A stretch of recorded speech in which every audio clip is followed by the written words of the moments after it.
ուղեղից ամբողջությամբ դուրս է մղված։ Սա մի հիմնական թերություն է, որը մեզ բերում է նաև այսպիսի անհեթեթ օրինագծերի դեմ պայքարելու։ Ինչ վերաբերում է իմ նկատառումներին, նախնական նկատառումներին, ես կուզեի խոսել այն մասին, թե ինչպես է լեզուն հանդիսանում ազգը համախմբող մի միջոց, որում գլխավոր միջոցն է հանդիսանում հաճախ։ Այ մեր ընդդիմախոսները, եթե կարելի է նրանց այդպես անվանել, ասում են, որ պետք է հայ ժողովուրդը բնակվելով Հայաստանում ի վիճակի լինի յուրացնելու համաշխարհային մշակույթի տեղեկատվության հոսքերը։ Այդ պատճառով օտար լեզուների ուսուցումը հանրակրթական դպրոցում անհրաժեշտ է։ Սակայն նրանք մոռանում են, որ կա նաև ներազգային տեղեկատվության փոխանցման եւ փոխանակման անհրաժեշտություն, որը եւ իմի է բերում ազգը։ Մեր ազգը պառակտված ազգ է, սա գաղտնի չէ, եւ պառակտված է առաջին հերթին հենց լեզվական սահմանների գծերով, հենց սահմաններով լեզվական։ Ինչու, որովհետև մենք չենք կարողանում փոխանցել մեր ազգային մշակութային ժառանգության այդ պարունակությունը մայրենին չտիրապետող հայության զանգվածներին։ Եվ չենք կարողանում համազգային կարևոր նշանակություն ունեցող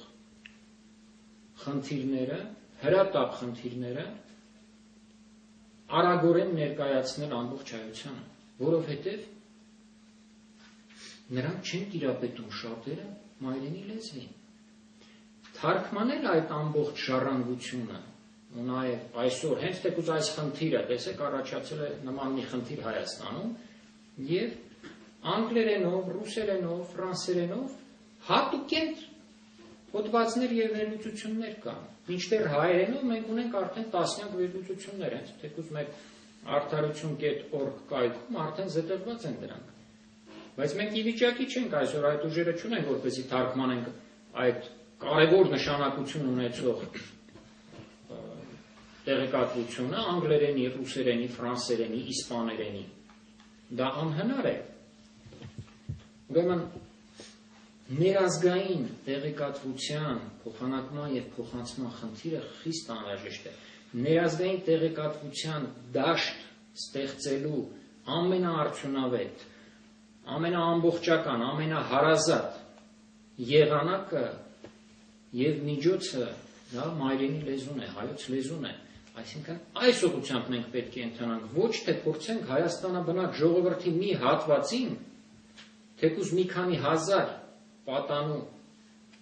կամ թեկուզ մեկ հայ երիտասարդի օտարացնել, անհաղորդ դարձնել ազգային մշակույթին եւ մերօրյա այսօրվա խնդիրներին։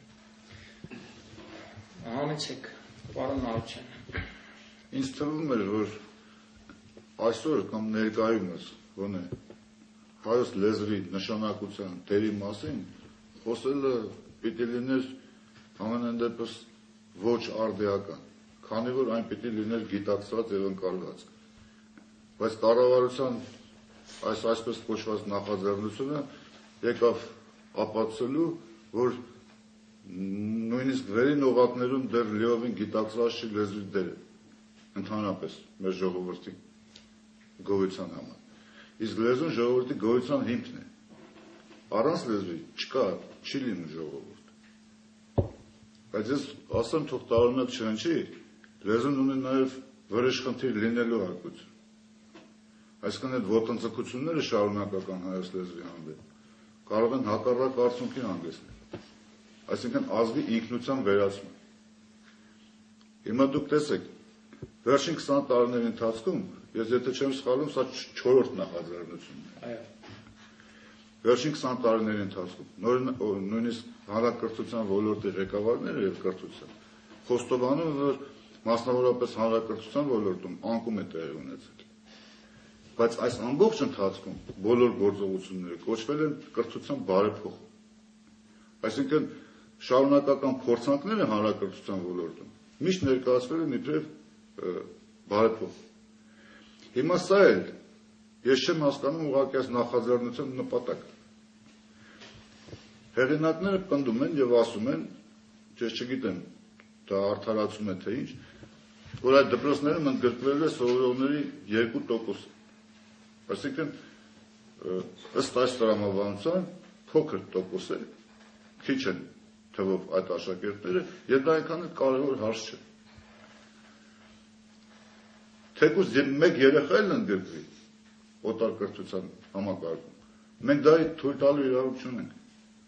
որովհետև դա ուղղակի հարված է հայոց լեզվին եւ հայոց կրթությանը։ Ես ուղղակի չեմ հասկանում, թե որն է այս նախաձեռնության նպատակը, այսինքն գլխի եմ ընկնում։ Կամ դրդապատճառների մասին ասեմ, հետո նպատակի։ Կամ մարդիկ անգործ են մնացել եւ որոշել են հանդես գալ նախաձեռնությամբ, թե ինչ հետևանքների կբերի դա կարևոր չէ, կամ սա պատվիրված կամ հորդորված նախաձեռնություն է։ Այս առումով պարոն Խաչատրյանը համամիտ են, որ այո, Հայաստանը գտնվում է հոգեբանական ճնշումների, հոգեբանական պատերազմի դաշտում։ Եվ սա հարվածներից մեկն է։ Իսկ նպատակը ո՞րն է։ Ըստ նախարարի հայտարարության, նպատակը կրթական շուկայի բազմազանությունն է։ Ես ուզում եմ ասել, որ մեր հասարակության ակտիվ եւ ազգային շերտը ամեն կերպ պիտի խափանի այս չարաբաստիկ նախաձեռնության ընդունումը եւ տարածումը։ Հասկանա։ Շնորհակալություն, պարոն Յազիջյան։ Մի քանի խոսք լեզվի մասին, որևէ լեզու, որևէ էթնիկ հանրության, որևէ ազգի բաղացուցիչ էական տարրն է։ Ես պատկերացնում եմ հայրենիք, ազգային ինքնություն եւ ազգային մշակույթ հասկացությունները որպես երամիասնություն, որպես համանման քրիստոնեական Աստված հասկացության, կա հայր Աստված, որդի Աստված, Սուրբ Հոգի Աստված։